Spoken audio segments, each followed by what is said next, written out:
O apóstolo Paulo, ele coloca aqui uma mensagem muito interessante, onde ele, de maneira muito clara e objetiva, coloca o seguinte. É interessante que ele começa dizendo esse texto no capítulo 2, quando ele fala sobre a capacidade de sermos testemunhas vivas da vitória de Cristo. No capítulo 3, então, ele diz: começamos porventura outra vez a recomendar-nos a nós mesmos? Ou temos necessidade, com alguns de nós, de carta de recomendação, para que o outro possa estar participando?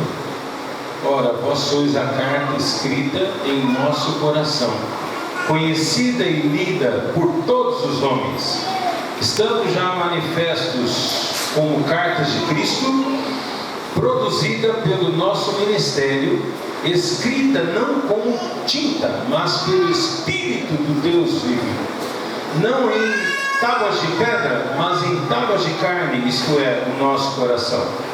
E é por intermédio de Cristo que temos tal confiança em Deus. E então o mesmo apóstolo Paulo, ele continua trazendo a informação de que nós somos diante das pessoas. No final do capítulo 2, ele diz assim: graças porém a Deus, verso 14, capítulo 2, 14, que em Cristo sempre nos conduz em triunfo, em vitória, por meio de nós manifesta Jesus em todo lugar a fragrância do seu conhecimento, o cheiro do seu conhecimento, porque nós somos para Deus o bom perfume de Cristo, sendo tanto nos que são salvos, como naqueles que se perdem.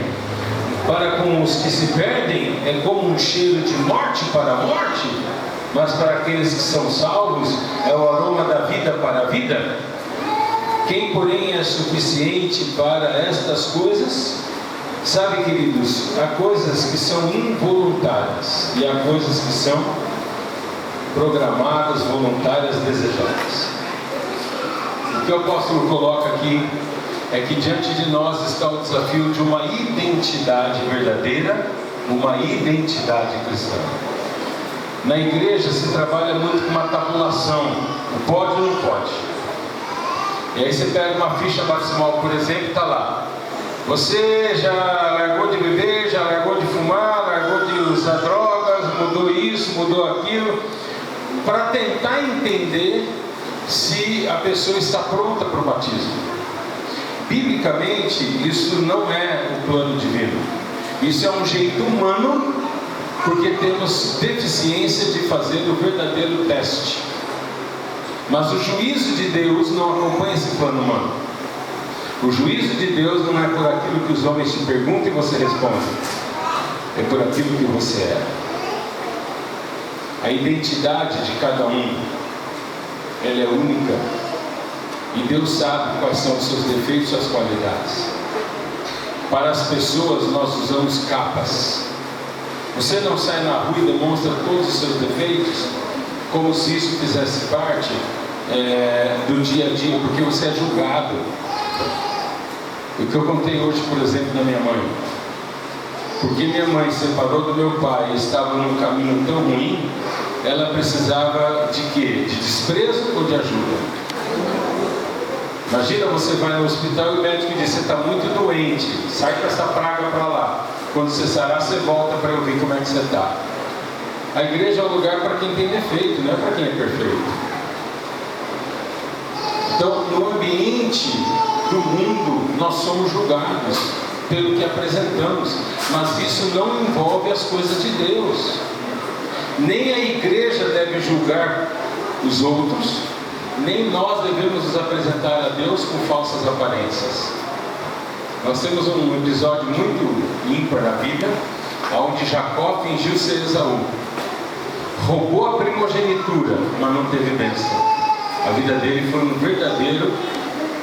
verdadeira desgraça, e não uma grande graça, porque foi a bênção roubada.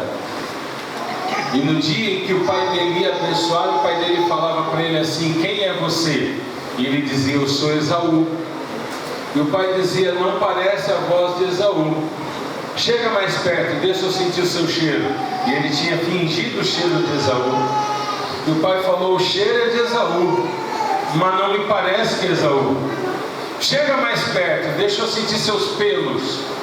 E ele tinha fingido os pelos de Esaú. E o pai punha a mão e disse: você é peludo como Esaú, você cheira como Esaú. Eu estou cego e não posso ver. Meu coração diz que você não é Esaú, mas eu não tenho como lutar contra o que eu estou sentindo e o que eu estou podendo testar. Então eu vou acreditar que você é Esaú. E falou toda a bênção. E na bênção estava que ele ia prosperar. Mas o que aconteceu quando ele saiu da presença do pai? Ele prosperou? Não. Tudo deu errado. Ele foi enganado, até pelo sogro. O processo da bênção não viria pela mão do pai, Isaac, mas viria de Deus. Deus é quem dá a bênção. E mais de 30 anos depois, Jacó volta a lutar com Deus agora no vale de Jaboque. E naquele momento em que Jacó luta com Deus duramente, durante toda a noite, e ele não prevalecia contra Deus, mas ele agarrava a Deus como quem diz: eu não deixo você sair. Deus vira para Jacó e diz: me deixa ir, já raia o dia, o sol já está raiando, e você está me prendendo aqui.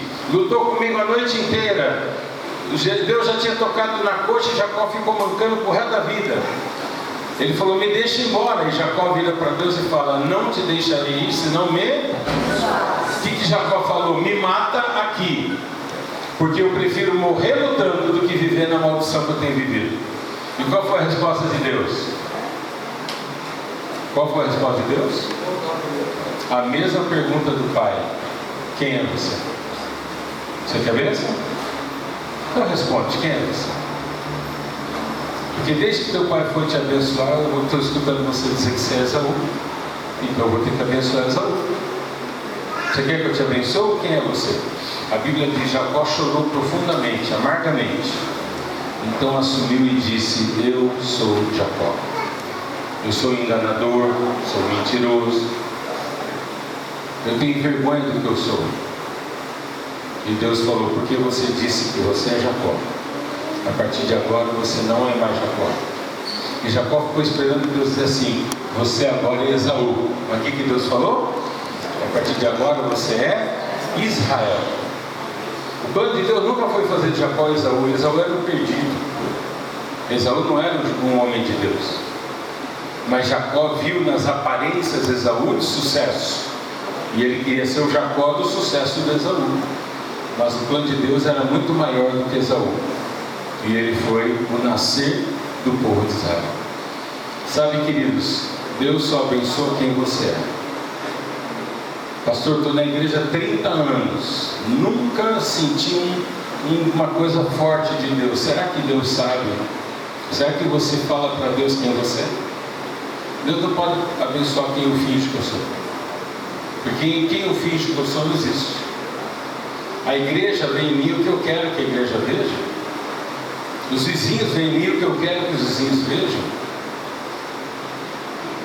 Eu tinha uma professora que dizia assim: você pode enganar todo mundo, menos a você mesmo. Eu digo diferente: você pode enganar até você mesmo, mas ninguém engana Deus. Nessa noite, ou nesse início de nova semana, eu te faço um convite: tenha coragem de ser quem você é. Pastor, e os meus defeitos, o que eu faço? Porque Deus vai me consumir. Não é assim que funciona. Comece falando para Deus os seus defeitos. Comece falando para Deus que você tem vergonha de você mesmo. E lembre-se que Deus jamais vai te amar por aquilo que você é. E Deus jamais vai deixar de te amar por aquilo que você é. Deus te ama por aquilo que Ele é. E Deus jamais deixará de te amar por aquilo que Ele é. Por isso, entre o que você é e o que você não é, não faz diferença. Porque Deus sabe que Ele te concebeu a imagem e semelhança do próprio Deus. E Deus sabe que o pecado deturpou essa imagem e semelhança e tornou o seu caráter parecido com o mundo. Isso chama maniqueísmo. Nós somos como camaleão, nos transformamos com o mundo ao nosso redor. Deus despreza o truque do camaleão, mas Ele pergunta qual é a tua identidade, porque Ele conhece qual é a tua identidade. Foi Ele quem te deu a tua impressão digital, foi Ele quem te deu o teu DNA, foi Ele quem te deu o teu cheiro, foi Ele quem te deu a tua essência. Que você possa confiar que Deus é maior do que você e do que os seus defeitos, e todos os dias se apresentar a Deus completamente desprovido de máscaras e truques. No mundo os truques funcionam. Um pouquinho de botox parece que não envelheceu. Um pouquinho de banho de cabeleireiro parece que rejuvenesceu muitos anos. Mas é que nem o castelo da Cinderela, a carruagem que vira abóbora à meia-noite. Você dorme como uma princesa e acorda como uma bruxa malvada. Você se arruma e dorme como um príncipe e acorda pior que um sapo. Então, por favor, não se esqueça. Deus amou o filho pródigo, não foi quando ele voltou para o pai. Foi quando ele estava no meio da bolota do porco, no meio da lavagem do porco. E que Deus tocou no coração dele e falou: eu te amo como você está, fedendo a porco. Volta para a casa do teu pai. E quando o filho pródigo voltou, o pai estava de braços abertos. Deus é o Pai de braços abertos, esperando você voltar todos os dias na presença dele. Uma feliz semana. Que Deus dê a nós uma verdadeira identidade que tenha o DNA e a impressão digital de Jesus e o cheiro do Evangelho. Qualquer coisa fora disso, se entregue a Deus e Ele vai transformando até a vitória ser alcançada. Obrigado por você ter participado desse culto jovem, tá bom? Podemos orar? Sim, vamos estar aí.